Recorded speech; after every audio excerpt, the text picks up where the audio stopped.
Hello. Welcome to the staring contest that Karen and I just had. God, it brings out the best in us right at the top of a minisode. So you just don't know what's happening. It's just a lot of energy and a lot of readiness. And that then we don't know where to put. No. How about right into these microphones? How about right into your own hometown? Murders are about to reach you. Go. You start it. Okay. This stuff is called Weird Stuff Hidden Inside a Wall. Short and lighthearted.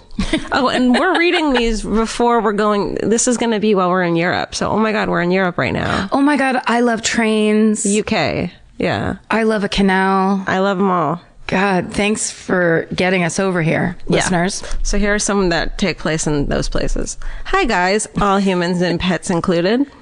I don't know if you're still reading the stuff hidden in wall stories. Oh, we are.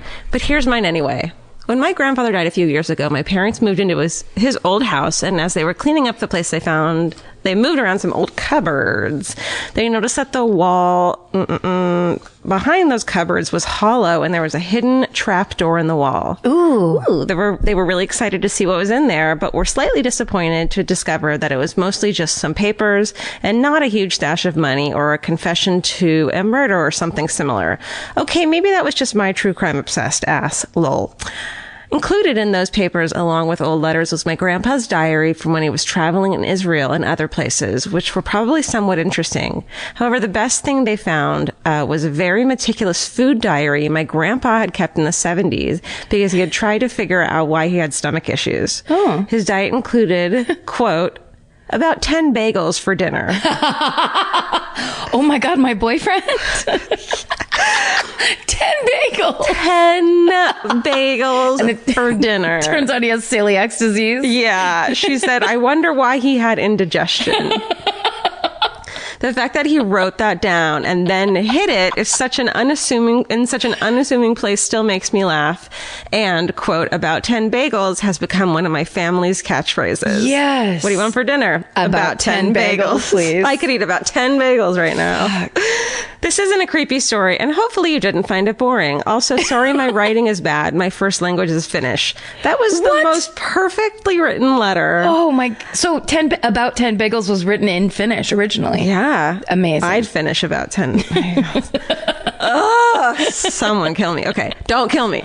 Love you guys. Thank you for the amazing podcast. It has kept me company during long hospitalization periods for my eating disorder. Oh. And thank you for talking, learning, and teaching about mental illness the way you do. Love, Andre. Oh, Andre, that was so hilarious. Yeah. And also, get healthy. Be happy. Yeah. Let's all try to be happier than we seem to allow ourselves to be with all this shit. Yes. Please. Yes. That was that was such a good story. That was so good.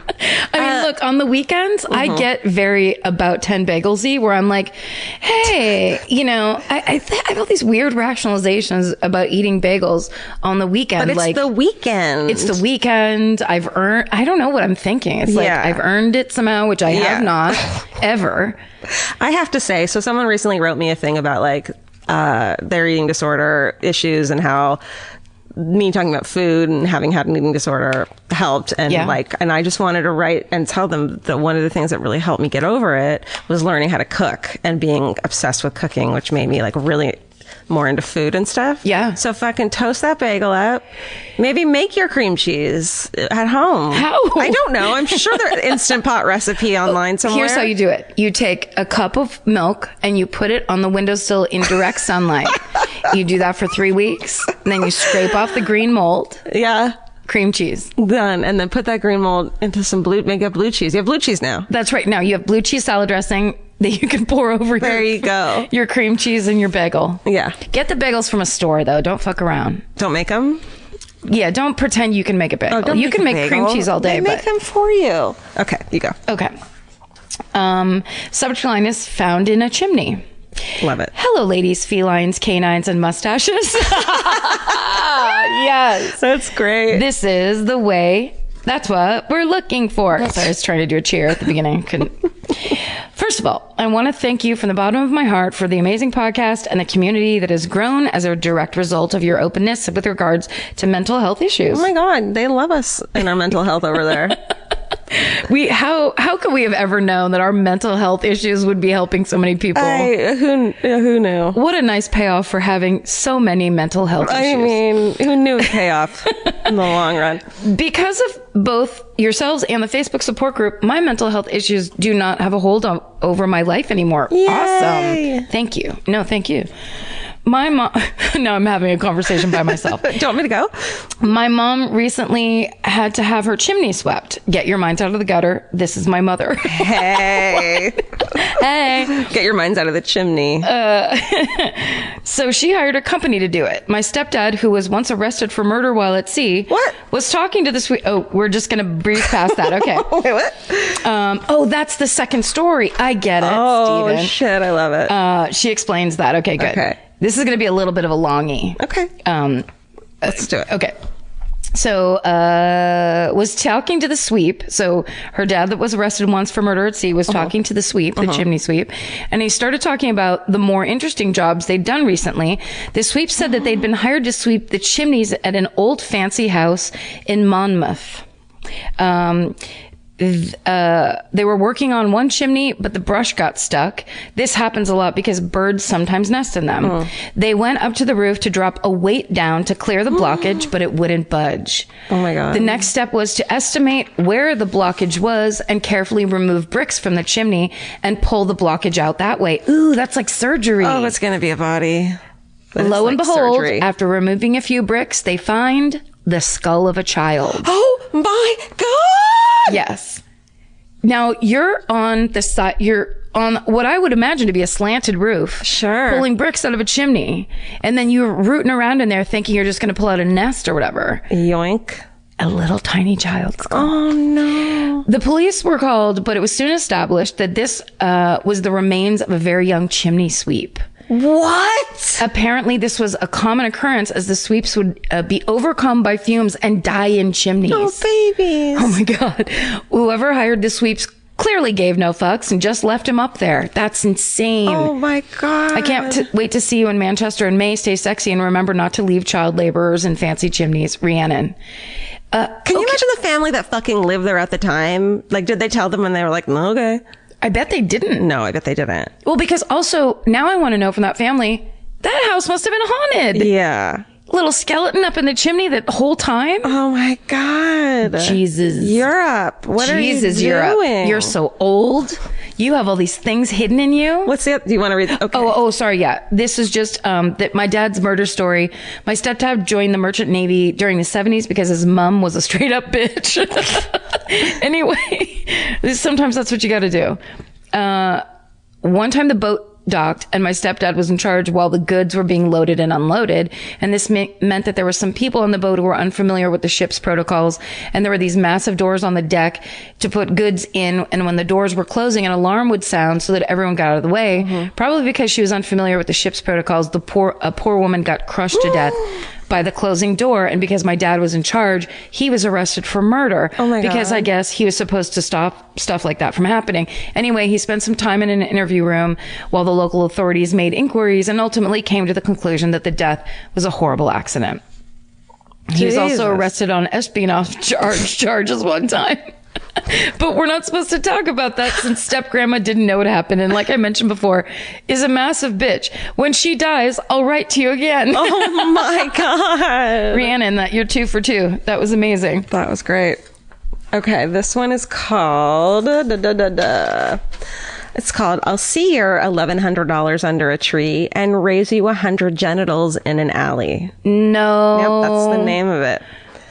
Hello, and then it says, insert original greeting here. Nice. Ladies, if minisodes can now feature stories about finding suspicious heaps of paper in public places, I have got a mystery for you. During my second year of university in the stupidly uphill city of Bristol, I'd have an hour-long walk up a massive hill to get home, and mainly to avoid having to make small talk with classmates, learned all the little secret shortcuts along the way. Wow. Fucking amen. Kind of love it. There was one particular shortcut 5 minutes from my home we called Murder Alley. Not because anyone was killed there, to our knowledge. It was just a very long, narrow, closed in from above by trees, inhabited by rabid foxes, and the kind of place you'd expect a man in a trench coat to leap out at any second and flash you. You get the idea. Sure. Great. Absolutely walk through there. Yes. Get down in there. Do it. One summer's day, I was wandering up Murder Alley alone and came across a large brown envelope on the ground. I looked around to see if anybody was there who might have dropped it. Nope. Peeping out of the envelope, facing downwards, was a huge stack of photos. I could tell by the markings on the back they were professionally printed and larger than normal size. Bearing in mind this was quite a posh family area, I bent down to pick them up thinking, oh, somebody's dropped their wedding photos on the way to show a friend. I'll have to look to see if I recognize any faces so I can get them back to the owner. Oh, no. Turned the stack over and realized it would be very difficult to find the owner. There were no faces, just photo after photo of close-up photo of some very hairy lady parts against various backgrounds. There may have been man parts too. I don't remember. I just saw enough to appreciate that the lighting was pretty well done. Oh. Then freaked out, threw them all up in the air, and ran home. What a wedding that was. When my 3 male housemates asked why I was so sweaty, I told them I'd stumbled across a huge pile of high-resolution vaginas and ran because, well, nobody ever teaches you at school how to react in that exact situation. That's true. All 3 immediately sprinted to Murder Alley to rescue the pictures. But by the time they got there, the envelope and its contents had gone. I don't know if it was found by a grateful passerby. I bet it was a bunch of fucking kids. The person who dropped them, or whether it was a setup from one of those prank TV shows.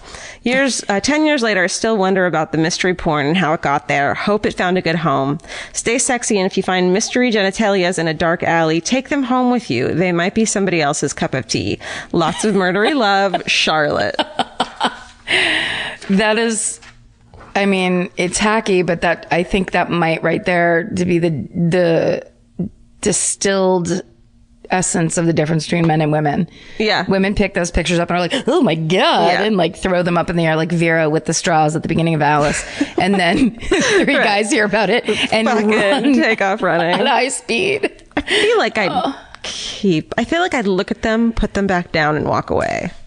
I feel like up close vaginas with different backgrounds just feels like nothing good is happening. I feel like also it's a good enough story without needing proof. Like, you don't need to bring them home and be like, look what I found. You can also just saying, this is what look, oh my God, I found this thing is like enough. Well, also between the time where you find them and you bring them home, if they're just in your bag, how do you explain that to somebody that like, what if you, like something happened and suddenly you're like, why do you have 50 pictures of assorted vaginas? When your bully comes and steals your backpack like he does every day after school. And then you become Pussy Backpack or whatever. Yeah. Some you're the terrible girl, nickname. You're bringing Pussy back. Okay. Do you want a really quick ghost story before we go? Or do you have another one? I have another one. Go for it. Inspired by mid-century modern and Scandinavian simplicity, Article is an online-only furniture company that offers beautiful, awesome furniture. Why online only? Because price matters. Not having retail stores means that Article doesn't have expensive rents to pay every month and can pass those savings on to you. Article is serious about shipping. They'll send your entire order almost anywhere in the USA or Canada for a flat rate of $49. And in-stock items can be expected in 2 weeks or less. We got some very nice items from Article so that we can speak from the heart about their products. And here's the cool thing. When you order stuff like furniture online, you feel trapped because you're like, if this is rickety or not good or is like subpar, all of this furniture is real furniture store type of furniture that you're getting at a really awesome discount. It's super high quality. And at an affordable price. That's right. Awesome. It's a dream. And now their special offer of $50 off your first order of $100 or more has been extended until the end of June. So go to article.com/murder and your discount will be applied to your purchase. That's article.com/murder for $50 off your first purchase of $100 or more. Goodbye. Tommy John, the 21st century clothing company famous for its no wedgie guarantee, is celebrating 10 years of underwear excellence. What makes Tommy John unique is the comfort factor. They're committed to providing mind-blowing comfort with quality fabrics and innovative, intuitive designs. In 10 years, Tommy John has sold over 5 million pairs of underwear. Tommy John uses proprietary fabrics and innovative designs to make sure the legs never ride up, the waistband never rolls down, and it's impossible to get a wedgie. Don't believe me? Try them yourself. Tommy John underwear is backed by the best pair you'll ever wear or its free guarantee. If Tommy John is the most comfortable underwear you've ever worn, Tommy John will pick up the tab. Join the revolution against uncomfortable undergarments and make the switch to Tommy John. Tommy John, no adjustment needed. Hurry to TommyJohn.com/murder for 20% off your first order. That's TommyJohn.com/murder for 20% off. I say it again, TommyJohn.com/murder. Goodbye. The subject line here is the hot dog murders. Oh no. Hello, Karen, Georgia, Stephen, and collection of pets. I grew up in a small town called Odeby next to, is it Leicester? Good luck. Stephen, I think it is. Yeah. Leicester. Or is it Leicester? I think it's Leicester. Do ya? Where nothing really happens except what is known as the hot dog murders. Oh my God. Disclaimer, I wasn't born when this happened, so all my information is from news articles and my parents and friends. In the early 1990s in Leicester, or Leicester, or whatever the fuck this is. Leicester. Steven, any luck? Lester. Fuck yes.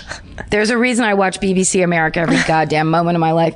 In the early 1990s, in Leicester, there was a turf war between two rival hot dog van owners. Oh my God. Which involved disappearances, protection rackets, and arson, among other things, such as two people being murdered. Always seemed a bit over the top to me, to be honest. In August of 1990, Gary Thompson and John Weston were found dead in the Thompson home with around 60,000 pounds missing. These murders were dubbed the hot dog murders, as Gary Thompson was an owner of a chain of hot dog vans. Two men were sentenced to life in prison for double murder after one claimed it was a burglary gone wrong. However, the other man, Warren Slaney, still maintains his innocence, claiming that he was at a family party at the time of the murders. The men convicted of the crime claimed it was due to a robbery gone wrong. However, when it was talked about in my hometown, they say it was set up by another fast food van owner. I grew up around the corner from the house that the murders occurred in, and has spent many a time listening to my dad tell me the story about the man killed there over hot dogs. Bit weird, I know. Personally, I like to believe that the murders were ordered by another hot dog van owner, like a fast food based gangster film. Yes. However, he was most likely a high-end drug dealer who used the hot dog vans as a front and got shot when someone tried to rob him of the drug money. I tried to find more information, however, due to it being the 90s, there wasn't much online. Due to it being the 90s. Anyway, thought you'd enjoy this, as it's one of the stupidest names I have heard for murder. Yep, that's why. Hot dog anything I love. Yeah. Thank you for your show. You guys are helping me through my mountain of uni work, and you've given me a new love for podcasts. Yay. Oh, yay. Stay sexy, don't get, and don't start a fast food van chain, SSUGM Alice. Oh, now I want a hot dog. Hot dog vans. Hot dog vans. Oh, good. The hot dog van's pulling up. Oh my God. Why isn't there a hot dog van in my neighborhood? Because vans are the scariest vehicle. Oh, yeah. And hot dogs are the grossest food. But you can always go down to Costco. You're right. You've solved my problems. All of them. Let's hear that ghost story. Just a quick couple lines of ghost story. This is called Short, Lighthearted Story. Hello, Karen, Georgia, Stephen, and creatures. This is a short and scary story that happened to my cousin Alex in London a few years back. He was staying with my aunt for a couple days in her creepy, tiny, dark English apartment. Alex was watching TV in the living room, and he heard my aunt calling him from the kitchen saying, "Alex, time for dinner, sweetheart." As he was standing up to go to the kitchen, he heard her shout out from the bedroom, "Don't go in the kitchen." I heard that voice too. I'm a huge fan of the podcast. Stay sexy and don't get lured. Mimi. What? That's all? Mm-hmm. That's not enough. Mm-mm. What the Please fuck? send us send us your ghost stories. What voice was the real voice? How does he know the one from the bedroom was really her? Well, unless the bedroom would be like, don't go in there. Come in here instead. Come in here and get these knitting needles out of my hand. Right. Come help me with my bunions. Come put your finger in this socket. Right. Don't help me with my bunions. Come put your finger in the socket. I'm going to guess it's that one. That's fake. But how will we know? But what was the ghost trying to like feed her to death? With what? In the kitchen? Ghost food, yeah. Oh, right. It's poison rolls. I eat ghost food. I love ghost food. It tastes ashy, though. It's all ashes. Send us your ghost stories, please. God, that was unsatisfyingly... It was almost... I like it better than I like it better like that. Because it's like almost like a B12 shot of ghost story. Yeah, and you can fill in the rest of it with the B12 your body already makes. The idea that the person whose voice you heard, it wasn't that voice, and the person is there. Yeah. Well, imagine the aunt. She's like, what the fuck? I just heard my own voice. I mean, who was it? Her twin sister that she in the womb had eaten. Because she was the stronger twin. And then her twin sister was like, come have dinner. And she's going to feed him, her own... It's the revenge meal. She was going to feed her the placenta tacos. Oh, that's good for your skin, though. I know. Oh, I wouldn't mind that. Placenta tacos is so gross. I know. If this was an episode, this would be called Placenta Tacos. Okay. Thanks for listening, you guys. And stay sexy. And don't get murdered. Goodbye. Bye. Elvis, you want a cookie?